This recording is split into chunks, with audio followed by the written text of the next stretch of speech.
whistling into the cornfield.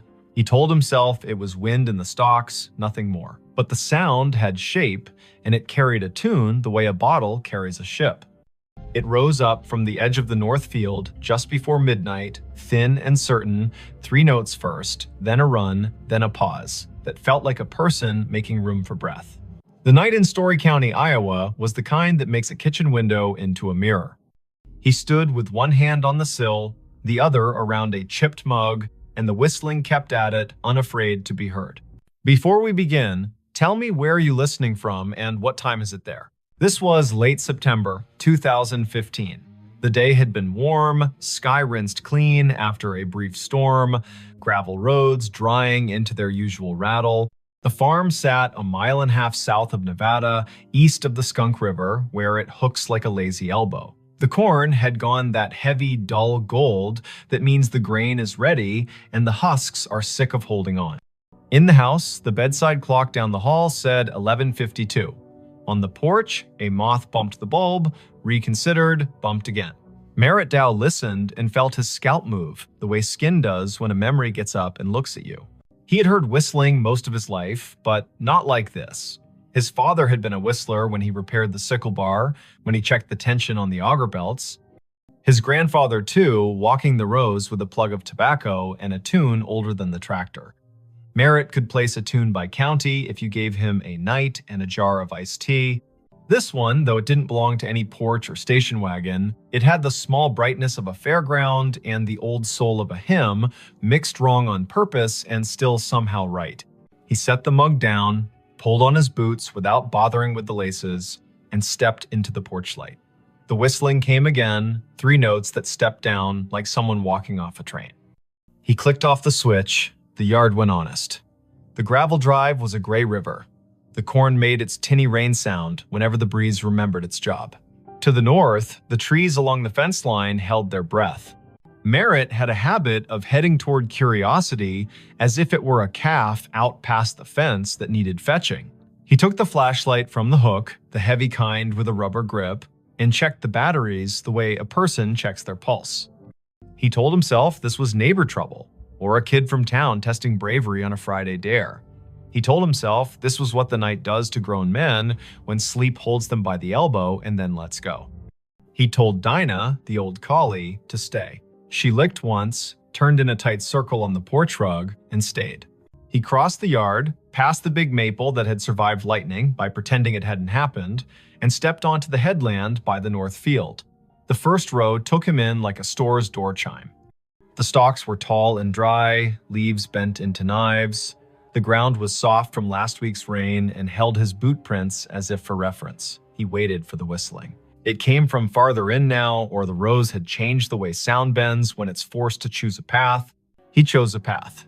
He took row 18, the one that ran with the slight slope and the way water teaches roots to drink. His father had run the planter careful this spring, GPS straight when the signal behaved, by eye when it didn't. Row 18 should have held like a rail. The stalks pressed against his sleeves. The flashlight beam drew clean wood into the dark leaves, bleaching white, silk like old hair, dirt a puzzle of last year's husks, and this year's pennies of mud. The whistling stopped. He stood still. His breath sounded like someone else's in the mask of leaves. He tasted dust. He listened until listening felt like a rope he had to keep from dropping.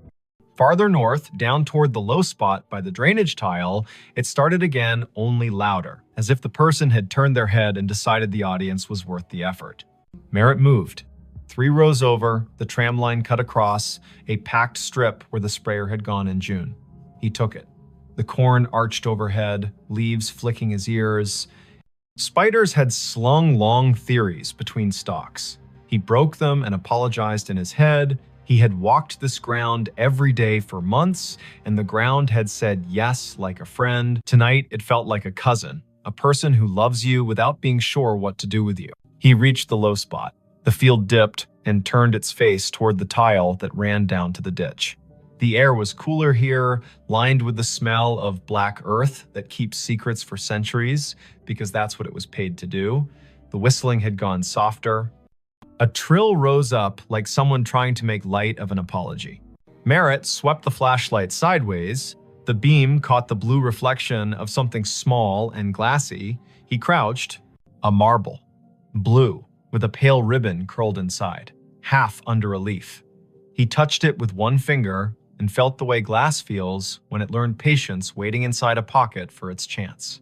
He stood, and the beam hit another, green this time, lodged at the foot of a stalk.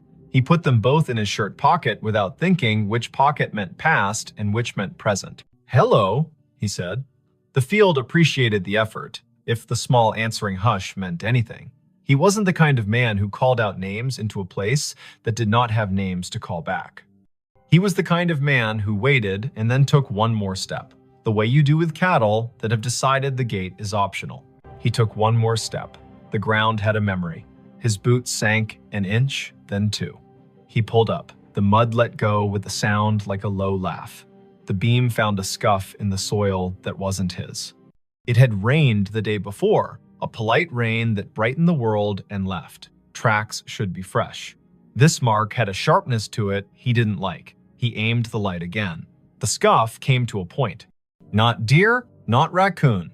A toe of a boot slid sideways and corrected because the body above that boot had decided to remain upright. The field held that story and did not mind telling it. The whistling kept on. It moved east. Merritt moved too, allowing the rows to push him into the old waterway nobody planted because it cost more to argue with a ditch than to go around. He hit the bank and paused. The sound was close enough now to feel the mouth that made it, the slight wet at the end of notes, the breath through teeth. Above the ditch, on the fence line, a scarecrow leaned into the moon like he had been invited. Merritt had dressed him in a flannel shirt in July to keep the birds from laughing outright. Now the shirt's checks looked like an argument. The hat had blown off sometime in August. The steak had a twist in it the way wood does when it was alive and insists on a personality after. The scarecrow whistled. Merritt's body did not move in the way of cartoon men. He did not jump. He did not fling the light so hard the beam went to the stars. He stood, the way a person stands when what he sees insists on being nothing but what it is. He put the light on the scarecrow's painted mouth. The paint was flaked, the smile wrong on purpose. His father's old gloves were nailed to the crosspiece, fingers bent into permanent work. The straw at the neck had learned the shape of wind and refused to unlearn it. The tune came again from behind the scarecrow, clipped by fence wire and field. He played the beam along the fence. This line had been his grandfather's. His father had repaired it across 3 winters, one staple at a time, using a hammer that had bent 100 nails and 100 more. Tonight, a single strand lay loose between posts, a neat cut at shin height made by someone who liked clean work. Beyond the fence, the other place. Neighbors in the country are closer than people in town and farther away. The acreage to the east had belonged to the Kesslers once, then to the bank, then to a man who installed irrigation pivots with a speed that made the county whisper. Then it's Saturday. The pivot circle kept a gargoyle symmetry in the daylight and turned to bones at night.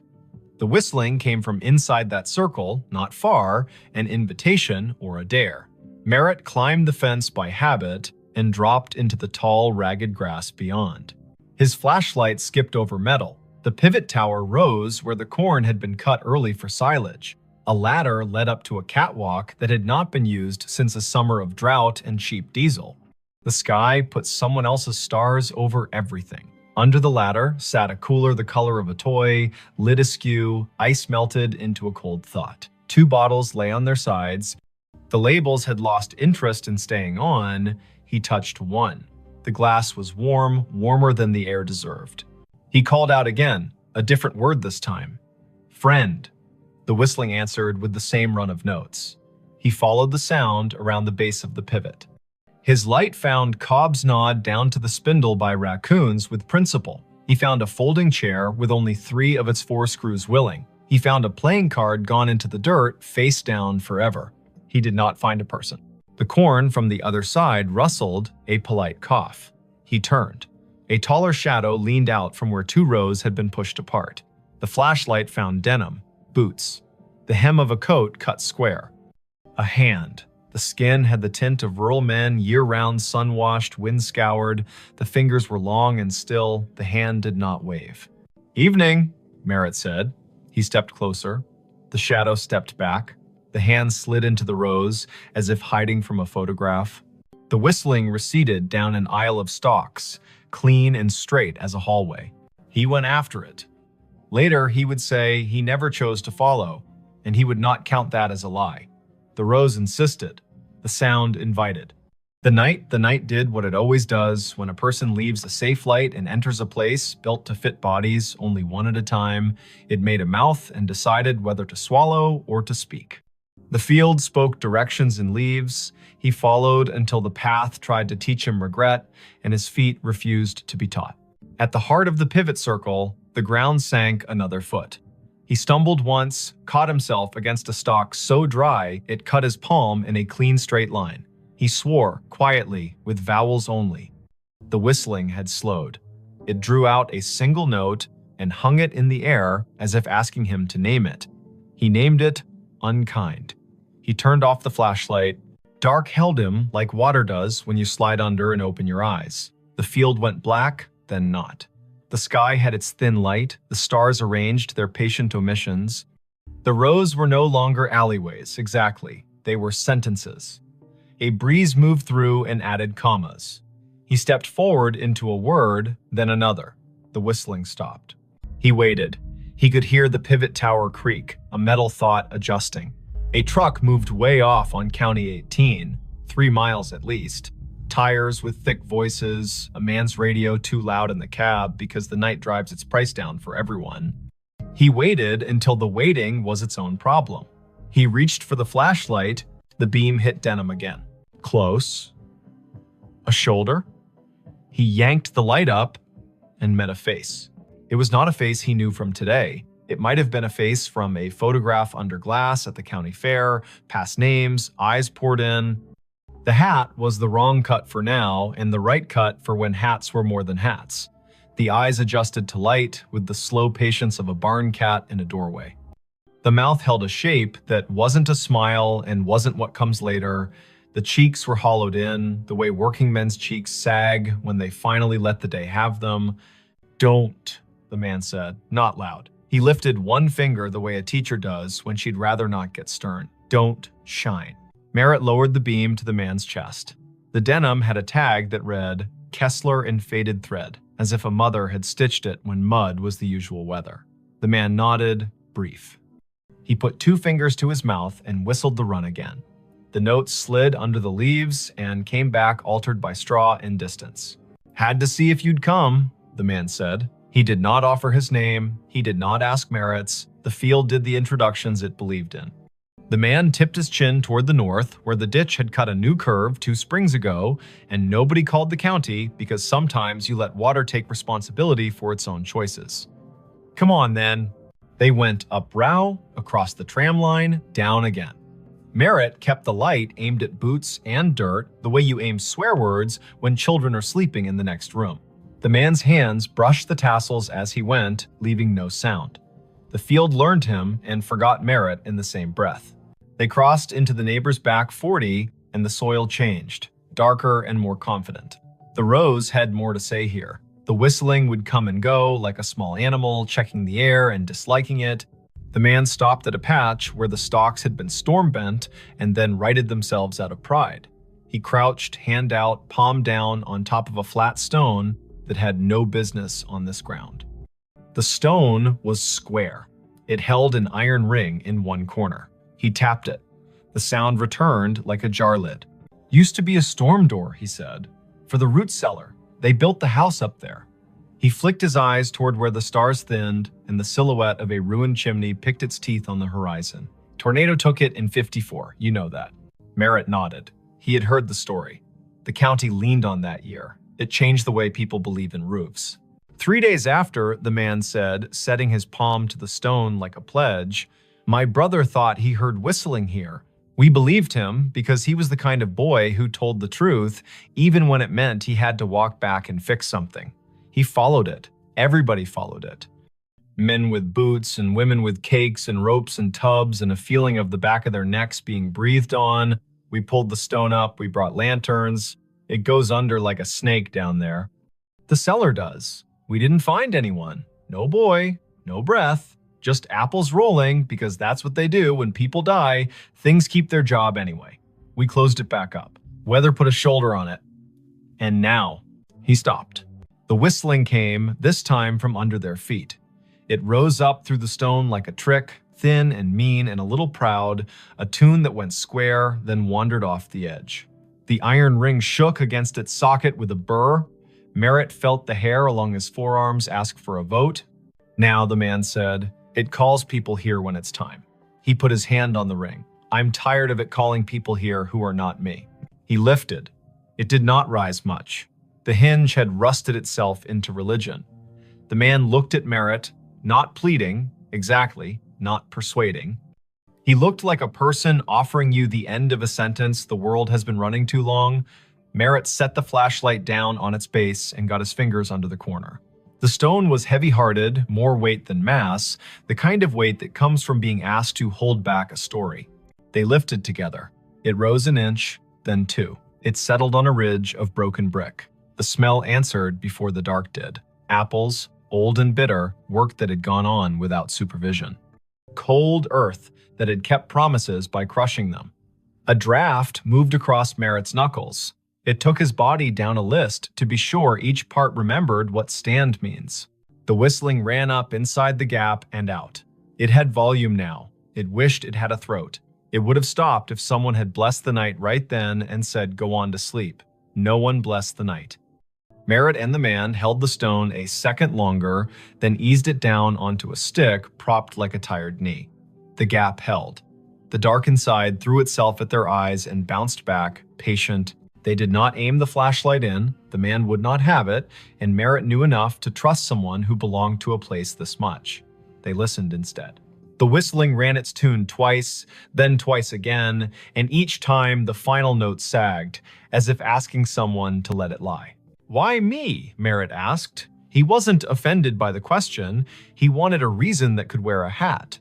You were the one who heard it honest, the man said. You stayed at the edge of your field as long as you could and still came. Some men run because they want a story to tell about themselves. You came because you wanted to know who to go fetch. Merritt shoved down the part of himself that softened at that. He bent, slid his hand into the gap until his fingertips touched the dirt at the lip. It was cool, the way a basement never loses January. He searched by hand, careful for glass. Nothing but pebbles and the slow grind of last century's lessons. The whistling faltered. It shortened itself and became 3 notes, those 3 notes he had heard at the kitchen window, the 3 his father had bent into the radio between ballgame innings, the 3 his grandfather had used to call a dog that never needed calling. He withdrew his hand and stood. The man had his head down, listening as if his bones were the receiving equipment. He began to hum, not the tune, but a harmony low and uninsistent. The whistling slowed. The cellar air came up wetter than before, fouled for a second by something like breath, and then clean. The whistling stopped. They waited a full minute, then another. Merritt counted, slow, as if a child in a tent had asked him to promise monsters were on vacation. The ground under the stone was a fact again. The man let his harmony stop, the notes settling like a bird on a line, and then choosing not to stay. He knelt and pulled the stick, and the stone met its ledge with a sound like a chest closing. Sometimes, the man said into the calm, it wanted an argument. Sometimes it wanted somebody from back then to say his name and make a promise. It wanted a mother crying on the dirt. It wanted men with rope because rope makes everyone feel helpful. Not tonight. Tonight you came and you didn't carry any of that. You just listened harder than the field wants you to. That's enough. They stood together in the rows until the night got bored with them and went to do what the night does in other places. The pivot sighed and remembered it had bearings, not opinions. The ditch water moved on its way, not fast, not slow, never wrong. A coyote put a sentence into the air and another answered, and both sentences agreed to end where they did.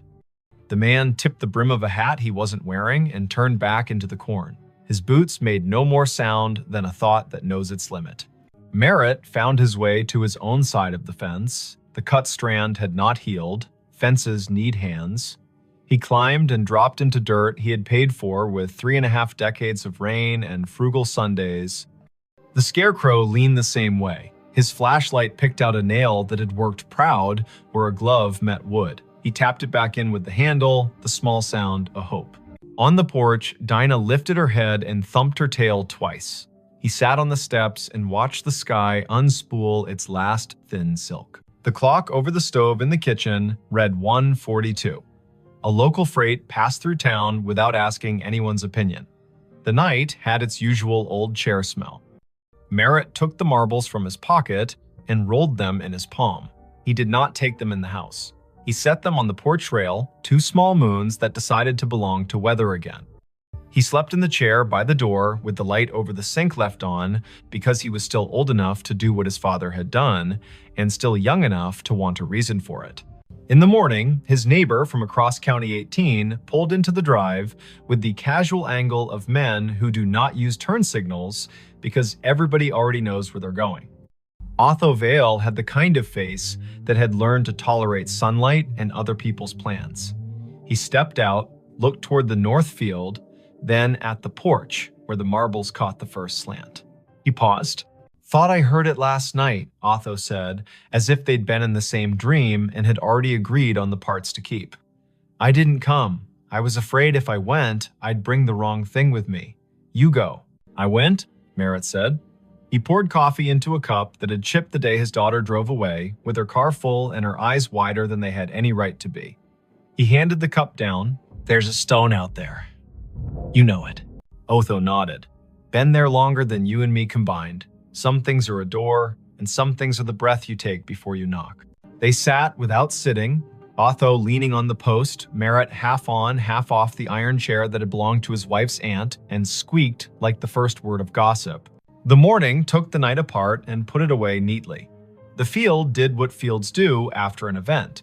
It pretended nothing had happened and invited you to harvest. By 10, the co-op truck rumbled up, the driver wearing the resigned cheer of a man who deals in averages for a living. Merritt walked the headland with him, pointed at moisture readings that lied slightly, agreed to pretend the numbers were written on a blackboard by someone with authority. He did the work. He did it until the work forgave him for wondering what else he might be supposed to do. That evening, he repaired the fence where the strand had been cut. He pulled it tight and stapled it with his grandfather's hammer because you use the tools that know your hands. He hammered in 3 staples and left one in his pocket so the fence would remember there is always one more job and it can't get cocky. He checked the pivot base out of courtesy to the machine. He replaced nothing. He spoke to no one. The sky went red behind weather stacked to the west, Kansas doing its job of sending clouds as if on purpose. For a week, the field behaved. The wind laid down its sheet music neatly. The coop truck counted out grain like blessings. He slept at the proper times and did not wake to odd hours with the feeling of someone whistling at the edge of his life. The marbles stayed on the porch rail until a grackle knocked one off and it rolled into the peony bed and took up residence there like a kindness. The other slid into the pocket of his jacket and made friends with a nickel and a screw. On the 9th night, just after the 10 o'clock news told its last hurries, he heard the 3 notes again quiet, like acknowledgement, not summons. He walked out to the north edge and stood with his hands in his jacket, listening. The breeze had a bite, the first hard frost would be soon. He unlocked the gate at the lane and left it open for an hour, for no reason at all anyone else would endorse. He closed it again out of habit and walked back slowly, because a person should walk slowly sometimes or the land will feel cheap. He did not go back to the stone unless the sound asked, and it did not. He did, however, leave a small jar on the porch rail next to where the marbles had Saturday. It held nails, the good kind, old, with heads like pennies.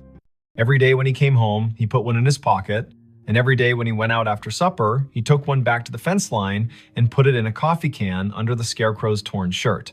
Nobody told him to.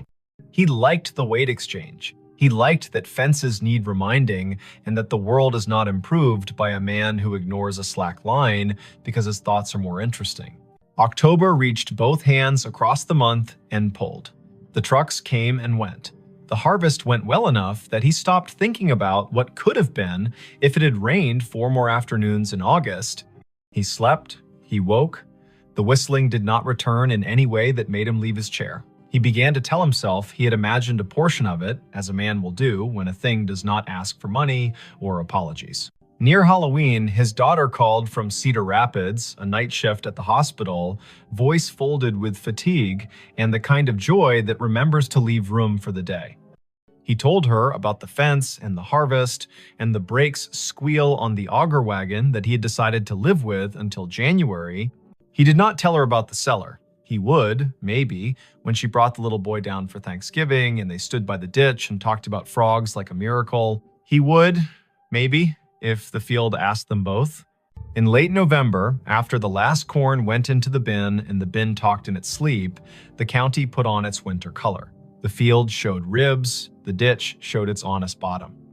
The wind took one of the scarecrow's gloves, and Merritt did not replace it because some things are beautiful at half done. He walked every line of his ground one afternoon with the sun low and the temperature willing.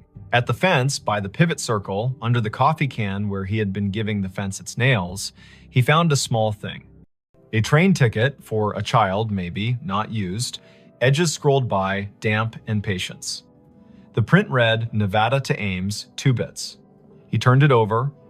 On the back, someone had written 3 notes the way some people know and others never will, little ovals marching up and down a ladder of lines. The ink had migrated slightly into the paper, the way memories do in older heads. He put the ticket in his pocket with the nickel and the screw in the marble that had refused the peony bed. He looked toward the stone without moving his face much, because a person does not want to give a field reason to brag. He said thank you into his jacket as if the cloth were a helper.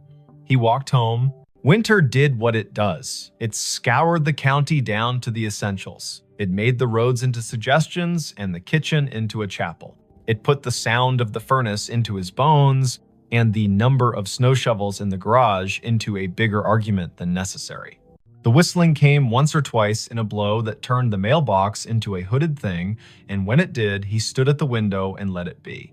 The way you let a neighbor sing one verse of a song you only half like because he is your neighbor, and you hope the reverse is also true. When spring returned, hesitant and then reckless, he walked out to the stone once in daylight. He stood there like a person does when he's about to open a letter he has already read. He put his hand on the iron ring, and the ring chose not to move. He felt only cool metal and the idea of a door.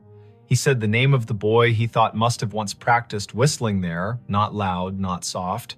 He thanked the man with the Kessler tag for nothing and for everything. He went home and planted, because that is the part of the story a farm writes to remind itself the ending belongs to the ground and the beginning belongs to the same. If you ever hear 3 notes carry clean from a field at midnight, and you are the kind of person who can tell the difference between wind and a message, remember this. The first step into the rose is a promise. Don't make it if you intend to perform yourself for the dark. Bring only your boots, your breath, and your willingness to be the person who will go fetch, not the person who will tell about fetching. Don't shine your light straight into old places unless someone who belongs to them asks you to. Lay your hand flat on what needs closing. When a tune that has wandered too long finds its last note, let it. When a door that has been heavy learns again how to rest, do not hire that door for different work. There are states where cornfields wear their ghosts like belts. There are ditches whose water knows the names people set into it. There are stones that have been held down by weather and held up by stories.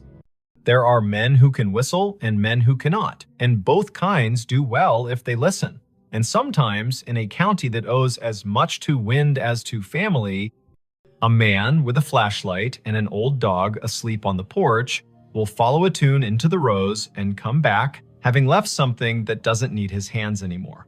When he sits down again, the chair will squeak in the key the field prefers.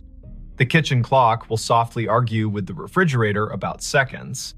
The night will soften him on its slow wheel. The next day, someone will wave on County 18 without lifting a hand, and the answer will come back exactly right.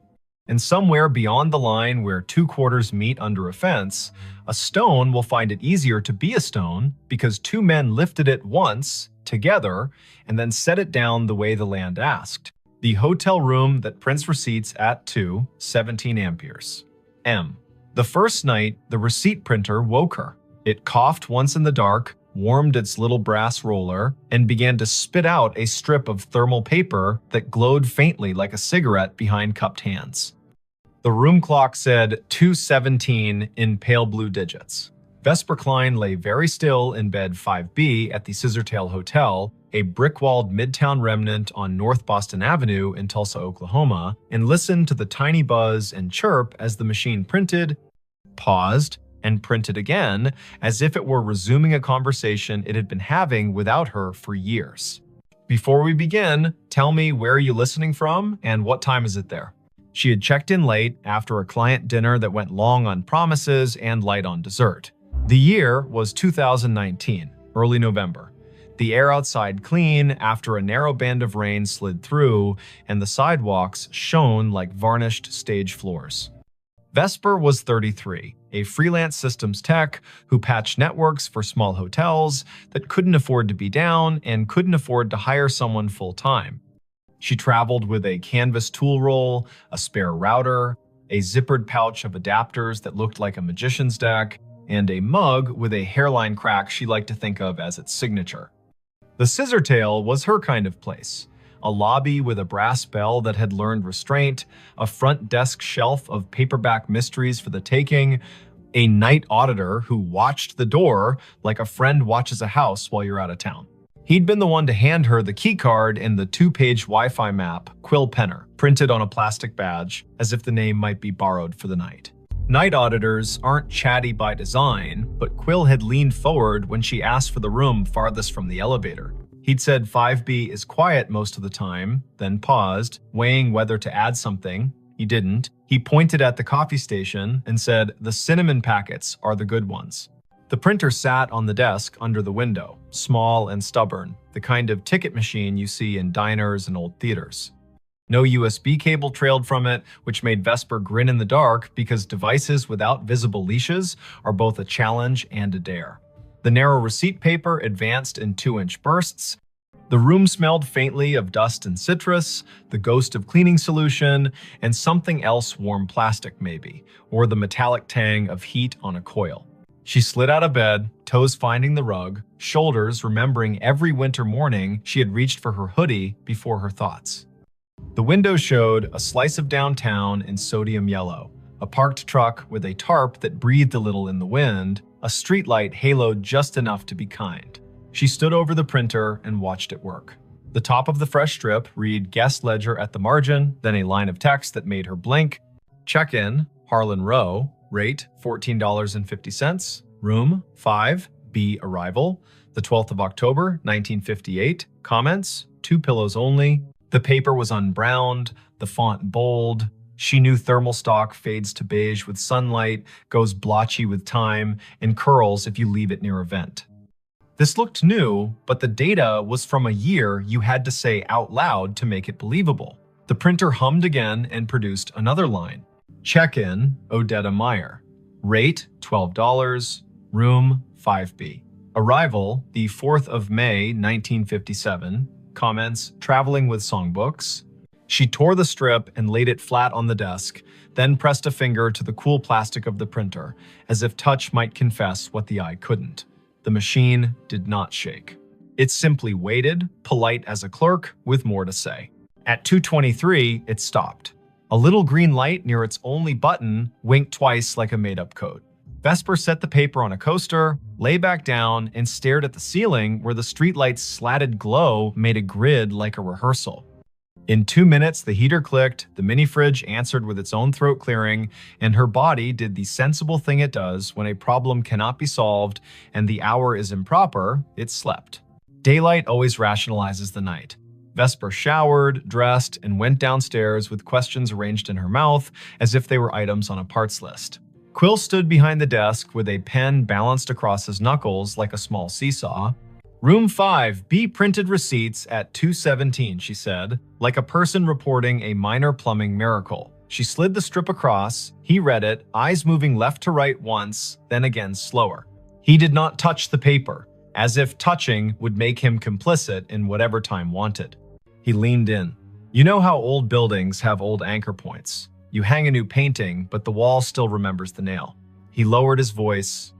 That room was a manager's office back when this place was the Francis Motor Lodge. They kept a ledger in there, typed out receipts on a half-width machine bolted to the desk. At close, they printed a roll of check-ins for the night, tore it, and rubber-banded the strip to the hardback ledger. Quill tapped the counter. Once, twice. I've heard the story since I was a kid, but the machine in that room was long gone when the Scissortail bought the building. That, he nodded toward the strip, is a thermal ticket printer from the last decade. We put it in to spit bar tabs during wedding weekends. He smiled without humor. The bar's downstairs. He told her what he knew, which was more than most people get for free before 10 in the morning. 2 nights a month, irregular but stubborn, the printer in 5B came alive at 2:17 and printed names from when the room was an office, and the office took cash, and the cash came with a handshake, and sometimes a song. Housekeeping had tried unplugging it, but the little machine held on to its paper and its green light like a dog holds a ball. Engineering had replaced it with a new unit. The new unit learned the trick too, as if the wire in the wall had a voice. Once, a manager put the printer in another room. It printed in the other room. At 2:17, Vesper asked the question an auditor would ask, "Why 2:17?" Quill lifted a shoulder. Night audit on the old system rolled at 2. The manager, a woman named Adelaine Merritt, he wrote in her diary, he gestured toward the wall where black and white photos of the old Francis hung in frames. The audit took 17 minutes most nights because the room charge calculation was slow. He winked, a habit to soften hard edges. That's what the Haunted History Tour says anyway.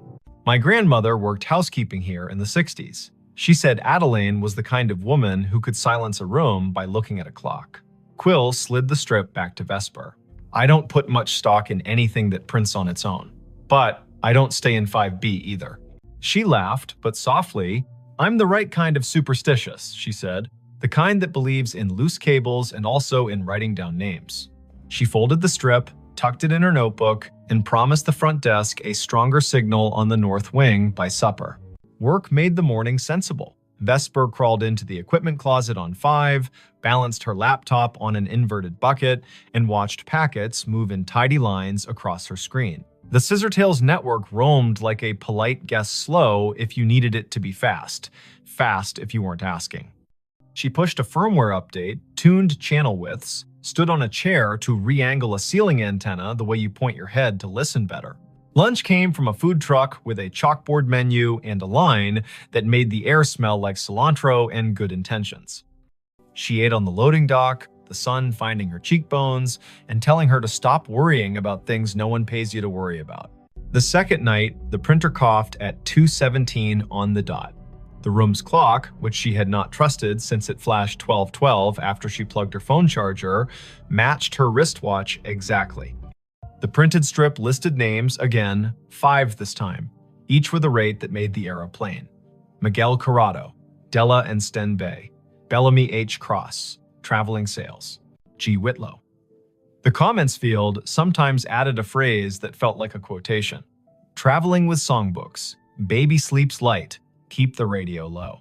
She tore the strip and laid it beside the previous one. The heater ticked its approval. She sat cross-legged on the rug, laptop open, the printer's power cord draped across her thigh. If it's a room ghost, she murmured, it should ignore me. If it's a network ghost, I may as well listen. Her laptop saw the printer as a simple thing on the subnet, a networked ticket device with a default login and a queue history that should have been empty and wasn't. Vesper scrolled. A job log rolling back months logged exactly 2 entries each night with the flag source, Legacy. Someone had written a silly little module into the Scissortail's aging property management system, a module that echoed old file structures for nostalgia tours during October. She'd seen that kind of thing done for fun. But this module contained descriptors she didn't recognize. Ledger spool, carriage return key, ribbon jam. These were words from a different machine. The audit program triggered at 2. The ghost queue called itself at 2:17. She checked where it pointed. The path wasn't a path, it was a device ID that didn't match any modern naming scheme. She pinged the device. No answer. She traced the MAC. The vendor code came back to a company that died before the internet had central registration. That made her skin feel too tight. In the morning, white coffee cups clacked, and the lobby television played low, the weatherwoman pointing at a band of storms where storms like to form. Vesper asked Quill if there were schematics for the old building. He pointed to the office behind the desk. Ground plan framed on the wall. Maybe useful. The hotel had been 2 buildings stitched at the seam. The Francis Motor Lodge on the east, a narrower annex that used to be a savings bank on the west, joined by a flyover corridor at 3 and a clumsy arch at 5. Room 5B sat where the old bank manager's office once had been, according to a penciled note at the edge of the plan. There, a scrawl, printer niche, in lighter pencil, spare line to basement. Quill warmed to the problem the way night auditors do when daylight invites them to be citizens. He called maintenance. A man named Orson arrived in a polo with his name stitched in blue and a toolbox that had its own opinions. Together, they moved the desk in 5B 6 inches and then 3 and exposed a painted-over conduit hole at the baseboard with a thumb-width chase running down into the wall. Orson whistled between his teeth. "That's no Romex. That's armored cable from a generation that believed steel could keep time." He tapped the baseboard with the handle of his screwdriver. It answered with the hollow ring of an old closet. In the basement, they found the closet where the spare line went to not exactly die. The air was colder down there, humid the way the past is humid. A metal cabinet stood against the wall, padlocked, a gray panel humming like a neighbor practicing scales. Orson tested the lock with a pick he swore he hadn't lost. The door swung open. Inside, another little printer sat, twin to the one upstairs, its power indicator dark, its paper roll neat as a submitted term paper. A thin cable ran from a bracket down into a conduit box with 2 stories to tell. One was modern CAT cable, patched to the scissortails switch. The other looked like fabric-insulated wire on lead. Orson touched it with reverence and withdrew his hand. "You shouldn't be alive," he murmured to the box. Then he turned to Vesper. "Want me to pull the breaker for this room tonight at 2:15? See if it stops." She shook her head before she quite knew why. The motion felt rude. "Let me listen once more," she said. "Then, if it's a loop, we cut it." The third night, nothing is supposed to happen. Patterns prefer 3 as a way to make you distrust them. Vesper made tea in the room kettle with the cinnamon packet Quill had sworn by. She texted her brother a photo of the printer and a caption that read, "Haunted Bar Bill." And he sent back the shrug emoji that meant, "I love you, but weirdness is your brand." At 2:17, the printer began, but this time the sound rode a breath of air cold enough to raise her arm's small hairs. She stood close enough for the paper to curl against her knuckles and read each line as it arrived. Check-in, Adelaine Merritt. Rate, comp, room, 5B. Arrival, the 12th of October, 1958. Comments, night audit. She reached for the strip and her fingers trembled, mildly, like a person handed the microphone at a small funeral. The machine whirred without printing for a count of 6, then resumed, the font just a touch lighter. Check-in, Quince Palmer. Rate, $9.50. Room, 309. Arrival, the 12th of October, 1958. Comments, meeting at dawn. The room held its usual choir, fridge, heater, hallway, ice machine. 2 turns down, but behind it all, she heard a soft clicking. Not printer, not clock. Keys. The slow press and release of typewriter keys. Somewhere not in the room and not far enough away. She froze, because freezing is a way of letting more senses work. Her body made itself a listening instrument. The keys whispered. Again, 3 strokes. Pause. 2. The printer spit a final line. End of ledger. Prepared by A. Merritt. Time, 2:17 amperes, M. Vesper did what the body asks. She sat on the bed with the strip in her lap and waited for her breath to level. It did. The heater ticked, the fridge purred, the typewriter stopped pretending, the sound folded itself up and slid under the door.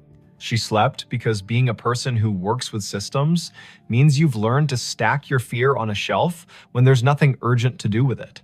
Morning turned the printer into a device again. She took the strip down to the desk. Quill stared at the word comp and the name he had heard his grandmother say on summer porches when the heat wanted out of the day. He asked to borrow the strip to show his manager, a woman with the fast walk gait of someone who plans 2 days all the time. The manager's name was Letha Croft, and she looked at the strip like a problem that could be solved with a memo. She was polite and firm. "We have tours on Fridays for the people who want goosebumps," she said. "We prefer to keep the goosebumps from rewriting our Google reviews." Vesper smiled, a tight little smile that said, "I won't post, I don't do that work, I just want to know what the wire knows." Letha sighed. The Scissortail was a college internship that never ended for her. The building was her thesis. She pointed at the framed photo behind the desk. Adelaine Merritt, hair pinned like a decision, stood at a wooden desk the size of a Buick, hand on a ledger book, face turned to a camera that had learned to respect her. The caption read, "Francis Motor Lodge, C1959, Night Manager." Letha lowered her voice. Family lore says Adelaine died at her desk in 2003 after the building had been empty 6 years because she refused to move a box when the bank wanted it. The family had the key to the back door from the old days. She snuck in sometimes to straighten things that did not require her. A neighbor saw her light.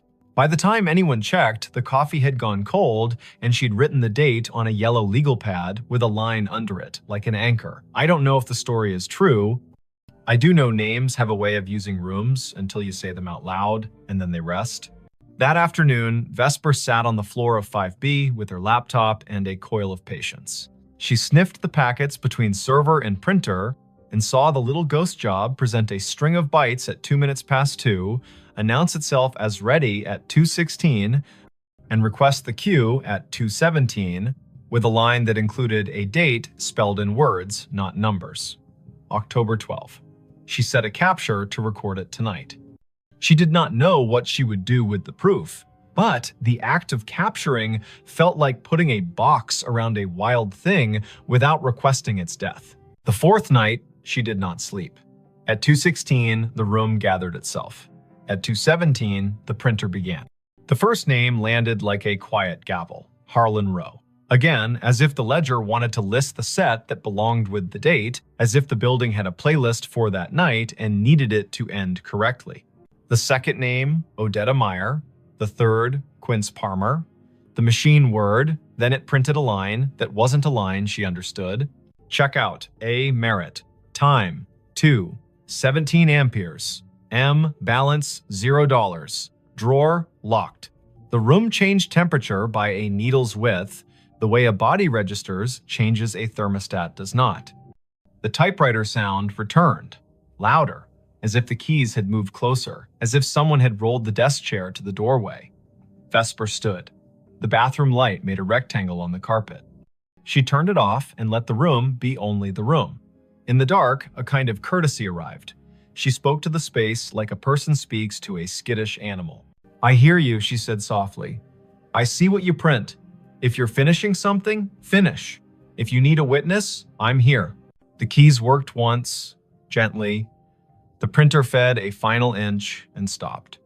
The heater clicked off as if called on. The fridge made a small, delighted sound, the way fridges do when they extract a victory from physics. Vesper lay down slowly, like a person trying not to wake a toddler, and watched the window make a square on the wall.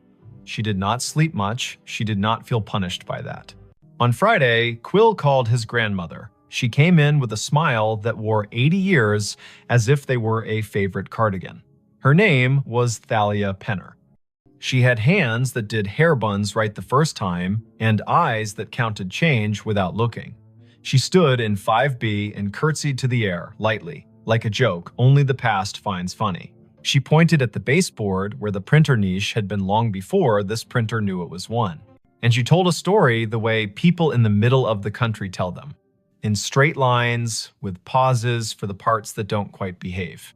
Back when the Francis was a stop on the oilfield run, she said, Adelaine kept books for men who couldn't read receipts and kept rooms for women who didn't need to be asked why they traveled alone. She printed the audit every night, tore the strip, tucked it under the ledger ribbon, and locked the drawer. Her niece said she was proud of how long she could do the math in her headroom tax, city tax, discount for the flood man whose boots never dried. When the hotel closed in 1997, Adelaine kept a key. In 2003, she came in one last time to make the numbers even. She wrote the date, she drew a line. She put her hand to her chest like she was looking for a pen and fell as neat as folding a shirt. The firemen took 10 minutes to arrive. I put flowers on the door, and then the bank put a new lock on the door, and then time put dust on the lock and years on us all.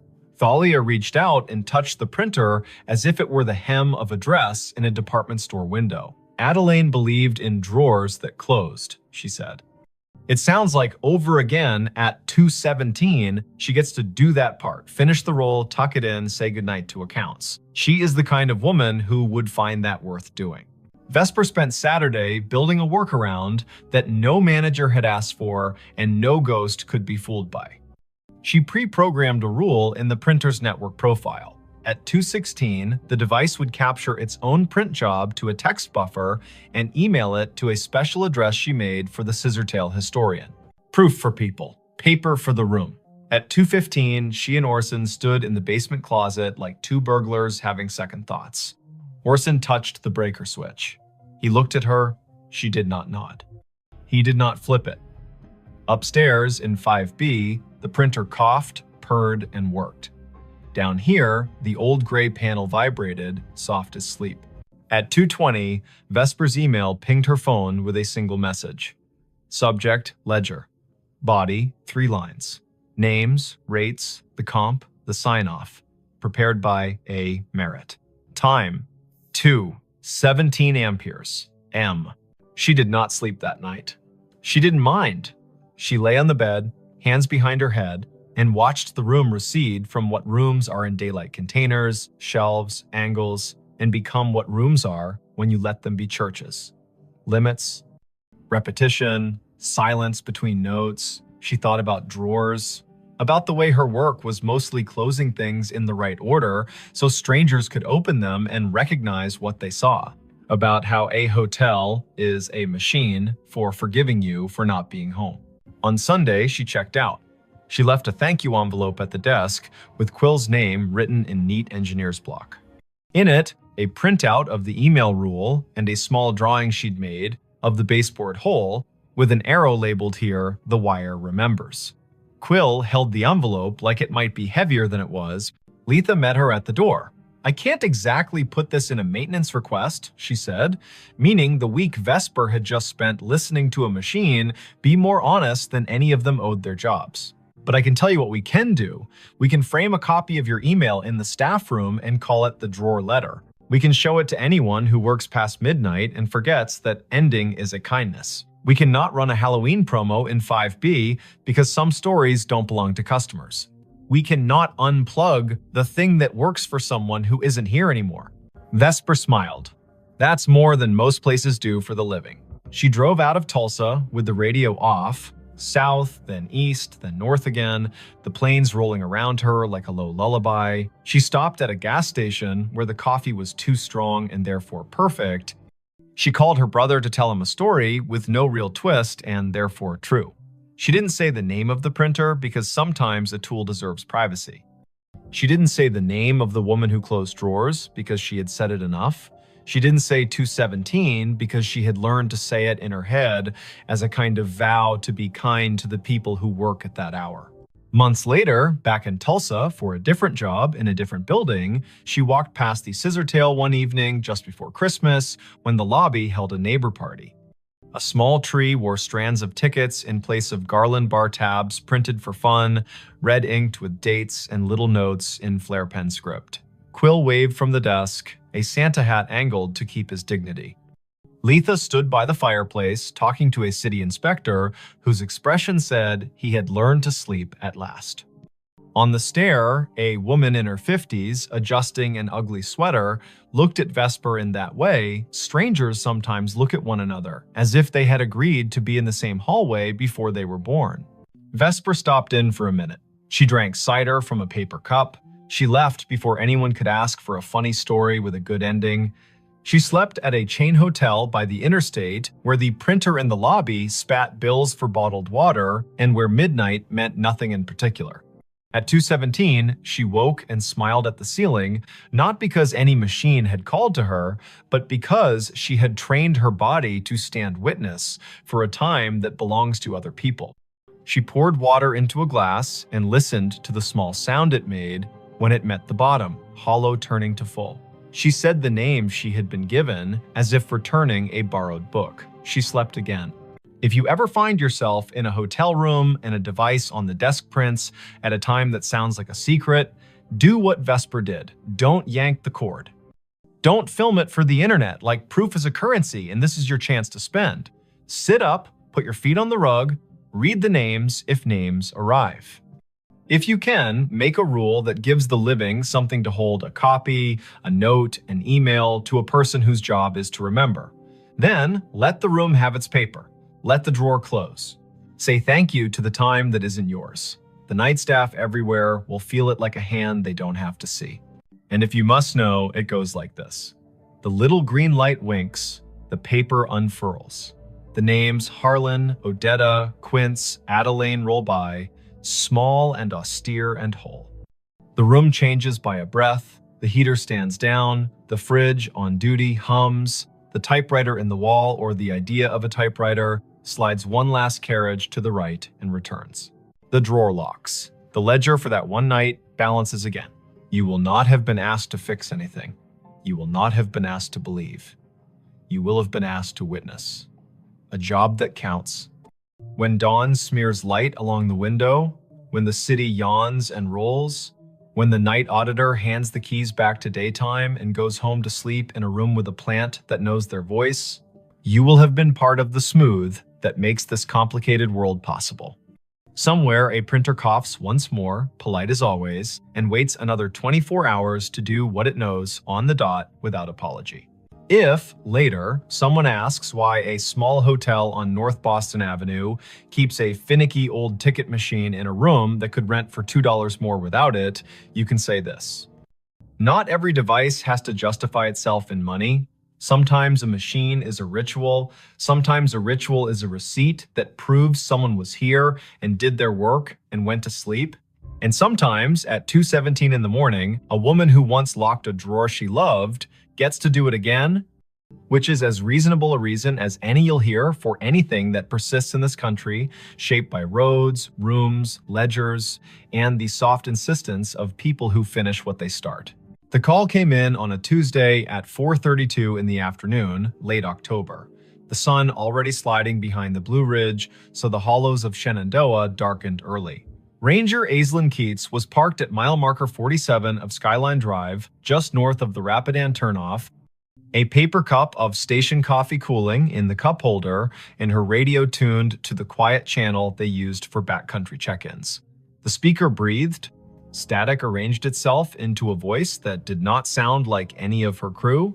Before we begin, tell me, where are you listening from, and what time is it there? Aislinn turned the volume wheel a notch. Out the windshield, the ridge was drawn in crosshatch, oaks and hickories going copper, the sky a pale thing you could scratch with your nail. The voice came again, precise, as if it were reading off a card.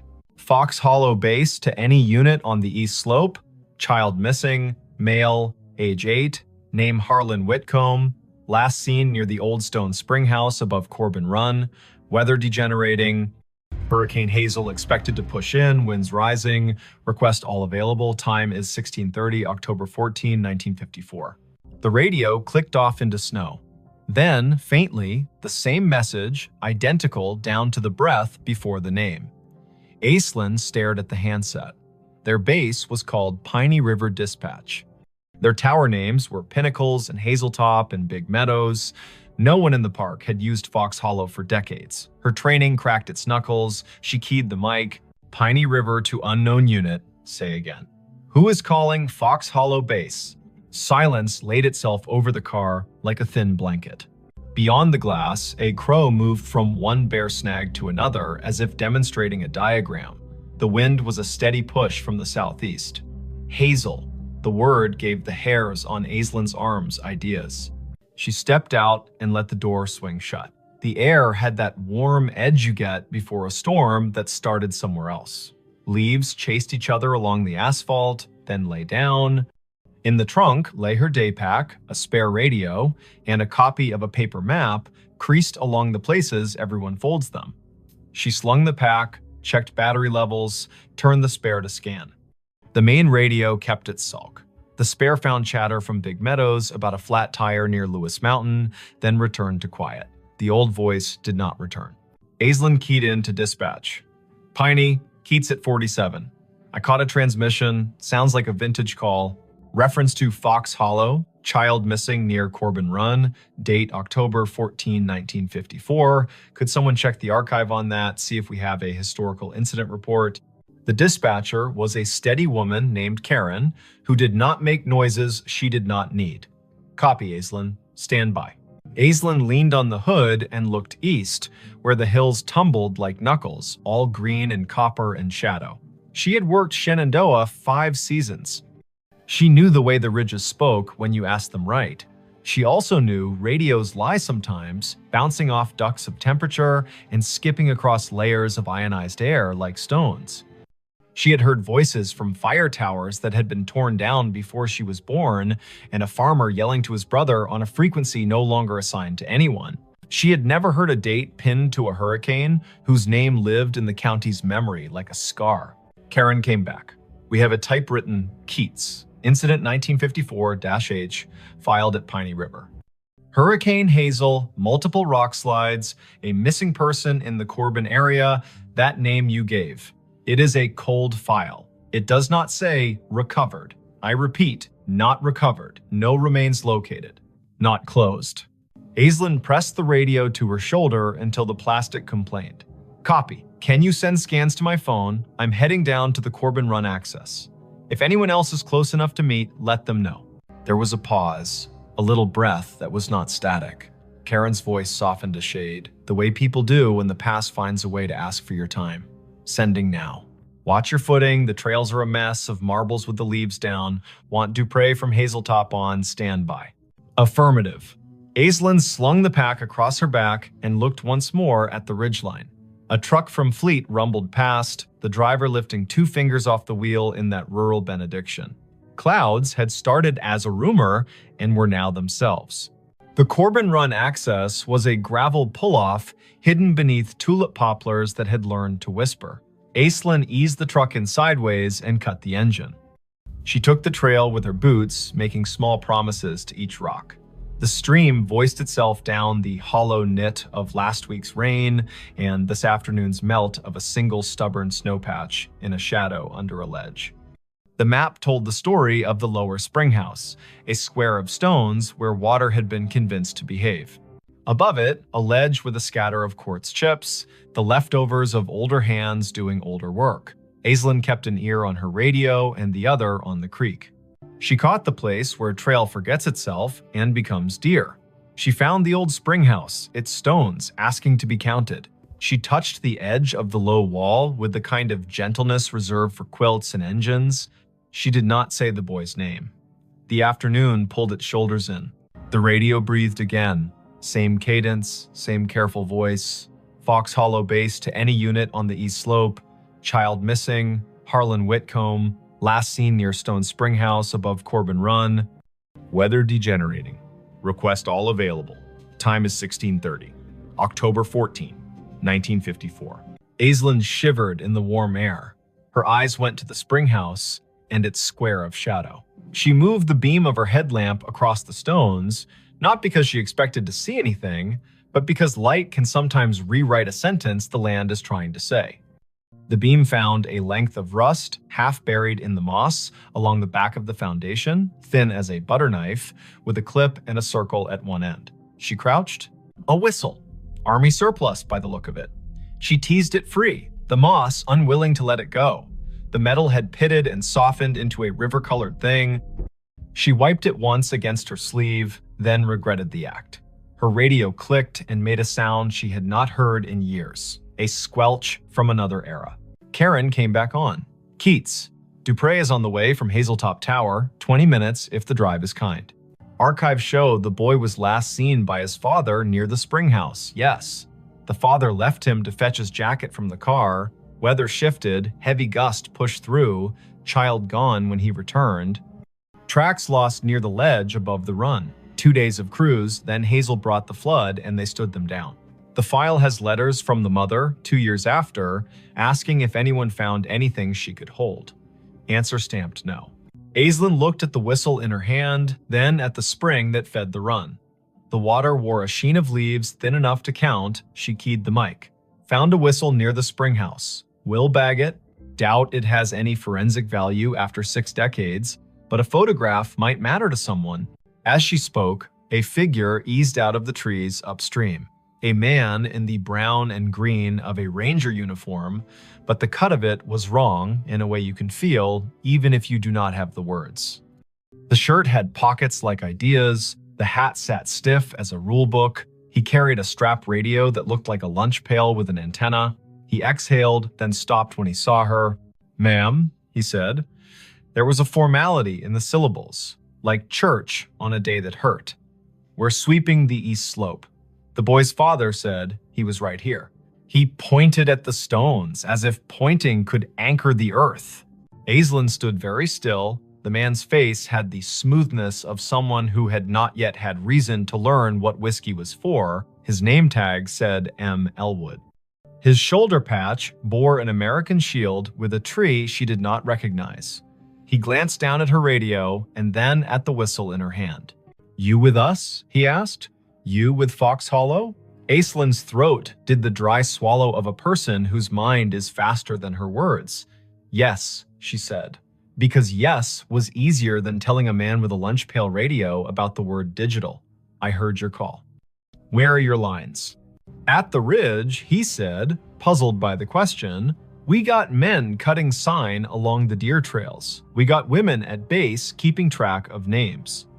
The disaster man out of Charlottesville told us Hazel will give us until dawn and then gone." He looked past her to the ledge, his jaw a small square against the warm air. "Mother is at the church in Syria, not the far one, the one with the bell rope that sticks. She keeps asking if he had a jacket. She wants the question to be a fact." A gust moved through the trees on some business of its own. Aislinn felt the air change around the bones of the rocks. The man looked at her again, and the little muscle at the corner of his mouth twitched. "Your radio," he said. "You get this out to anyone else." "Yes." "We have a tower at Hazeltop. They know. Someone is coming." "Good," he said softly. Then he put 2 fingers to his brow, an old salute done halfway because distance is difficult to respect when the ground is asking for more of you. He stepped past her, boots exact on the damp leaves, and moved toward the ledge, listening with his face. He put a hand out as if to feel a draft. His outline lightened as if the warm air had decided he belonged to it. The forest made the sound of a coat hem brushed along a pew. He was gone. Aislinn stood, her hands empty now that the whistle had weight inside a bag. She did not call after him because naming a thing makes it pick a room and leave all the others. She climbed the slope above the spring house, careful, testing each foot. The ground showed her where it had let go before.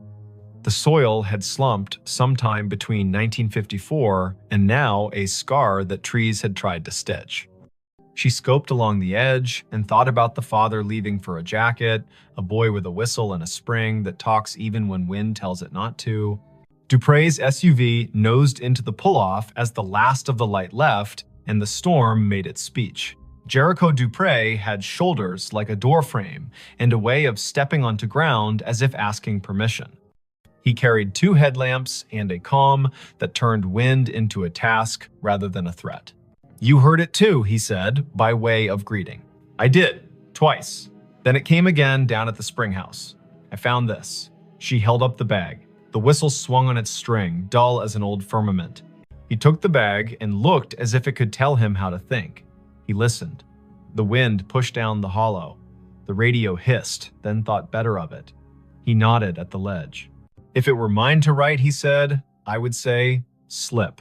The file says gusty before Hazel. A child with a small sense of infinity walks the line twice to see if the sound changes along the water. It does. He steps where the deer stepped, and the hill remembers it owes the river a favor. Aislinn told him about the ranger with the lunch pail radio. Jericho had been in the park long enough to have a story for everything and to respect none of them fully. Fox Hollow was an unofficial name for the old maintenance yard near Syria in the 50s. He said, the way a person does when they are agreeing with the possibility of a ghost to be polite. There is a cinder pad there with the marks of 4 posts, like a tower. The radios would have been handsets the size of a Bible that could make clouds sound like news. People back then wrote reports thick with nouns. They did not trust adjectives unless a man had bled. He held the bag with the whistle for an extra breath. He set it in his crew pocket. They searched until rain made the ground decide to be a different kind of ground. In light from their headlamps, the trees stood at attention, counseling caution. They ran a short line grid above the ledge, more to be able to say they had used the dark well than because they expected the earth to give up a long-ago truth for free. At 9, the radios called them home before the lightning made the argument personal. Karen met Aislinn at the office with a printout. The file had been scanned, crooked, and the edges were black, where the copier had tried to keep history from fraying. The incident commander's name was printed in a firm hand, M. Elwood. A note in the margin had been added later in pencil. Mother moved to Luray in '67, father deceased, no closure letter sent. The pencil note was signed with a small initial A and a dot. Aislinn slept at the bunkhouse with the radio on her nightstand like a dog. She dreamed that paper flapped along a clothesline strung between trees, and she walked the line, reading every letter, her feet lined up on the rocks of the run, the paper turning to leaves as she read. At 3 in the morning, she woke to the noise a storm makes when it finally accepts its job. The world beyond the window went white, then black, then white again. She turned the volume down to half. She watched the rain write gloss on the sill. The radio stayed quiet. At 10, the day pulled itself together into rags. Aislinn drove down to Luray to a blue house where the porch had a swing, and the swing had 2 cushions that had learned how to be rain. She had a name from the file and a phone number that still worked, to her surprise. A woman in her 80s opened the door with the careful welcome reserved for officials who might be good news or could be kind even if they were not. "I am Aislinn Keats," she said, ranger with Shenandoah. "I am here because a storm pulled a thread and we saw where it ran." The woman corrected her posture and straightened the collar of her cardigan as if a story would take her picture. "My name is Tilda Whitcomb," she said. "We did not know how to leave him there, so we stayed. I have a loaf of banana bread that forgot the raisins on purpose if you are the kind of visitor who does not mind crumbs." Aislinn sat at a round table so clean it looked like a rule. The banana bread was honest, the tea was strong. Tilda put her hand on the tablecloth and kept it there as if the cloth would be steadier if it knew she was not going anywhere. She said the name Harlan like a stake you drive into ground so the tent knows where to stand. "He whistled 3 notes, Tilda said. "The tune the train plays when it comes into Luray, because his father used to take him to the crossing, and they would wave at the men who stand like saints. 3 notes, and then he would laugh, because he was practiced at laughing. The wind took the notes and did not give them back. My husband ran to the car, and the sky changed. They told him on the radio he had until morning. You can live your whole life in a sentence like that." Aislinn put the bagged whistle on the table. The string looped like a sleeping thing. Tilda did not reach for it. She looked at it as one looks at an old photograph that has learned how to move. "I did not get a letter," she said, and smiled small to prove she was not accusing. "I understand how papers behave. I was a clerk before my hands forgot to love the carbon paper. I suppose I wrote a letter in my head every day for 2 years. Then I stopped asking out loud. You cannot keep asking the same question without turning into a different person." The whistle sat, silent, older than most of the kitchen. Tilda looked out the window, and the window looked back. A red cardinal landed on the feeder and told everyone, rudely, that it had arrived. Tilda laughed at the bird, and the laugh made her look like a photograph of herself. Aislinn asked about the ranger named Elwood. Tilda's eyes softened. "Martin Elwood went to our church," she said. "He was the kind of man who knocked on the door with his hat in both hands. He brought us a bag of oranges at Christmas and apologized as if the oranges had failed to be children. He wrote the report because that is what he could do, and he built a cinder block box for the tower that was not a tower, and then he got quiet, like men do, when they find out the world can keep a thing from them and they still have to go to work. Back in the truck, Aislinn let the radio hum. Big Meadows asked Pinnacles to send a set of cones to mile marker 62. A bear stared down a minivan with an intensity that made the parents breathe like swimmers. Life had resumed its insistence. She turned the truck toward the old maintenance yard near Syria, the one Jericho half remembered as a place with 4 posts and a name more rumor than rule. There was a cinder pad there for sure, now half invaded by chickweed and ambition. Someone had collected beer cans along the edge and arranged them by brand into a timeline. Aislinn walked the perimeter and crouched at a corner where the concrete had spalled enough to show a rebar smile. She brushed the dirt aside with one hand. A penny lay there.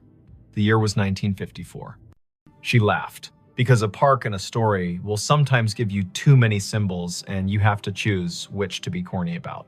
The wind rose toward evening. The radio stayed in this decade, obedient and dull. Aislinn drove the ridge road, watching the color slide toward Bruce.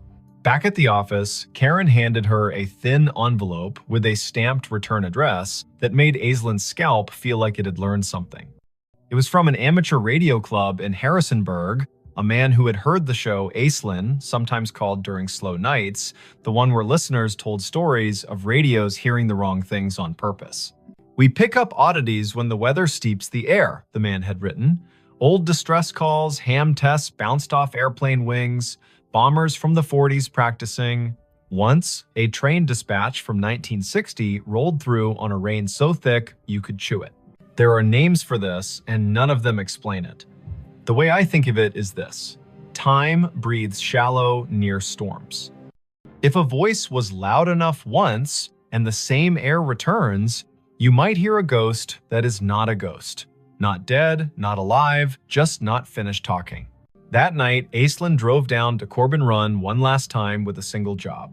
She stood by the spring house and held the whistle. She did not put it to her lips because it belonged to a mouth that had done its work. She set it on the stone in the square of water smell and said a sentence Tilda had given her permission to say. "Harlan, your mother sits with a red bird and forgives the form and the weather. We leave you where you are, not lost now. We know the place that held you. We will name it even if the stone refuses to." Thunder argued with a ridge to the west. Aislinn picked up the whistle, tucked it back into the bag, and snapped the bag shut the way you close a letter you cannot ignore any longer. Her radio breathed and then found words. "Fox Hollow Base. To any unit on the east slope. Search secured. Weather has moved us. We will resume when it lets us. Families headed to shelter. If anyone finds a whistle, mark the spot. End of report, October 14, 1954. Aislinn lifted the handset to her mouth and did not speak. The silence she chose felt like respect, not fear. She held the radio until the voice faded into the music of rain. Then she climbed the hill back to the truck. The park wrote its own ending. Winter stripped the ridge to bones. Spring came with its first honest green.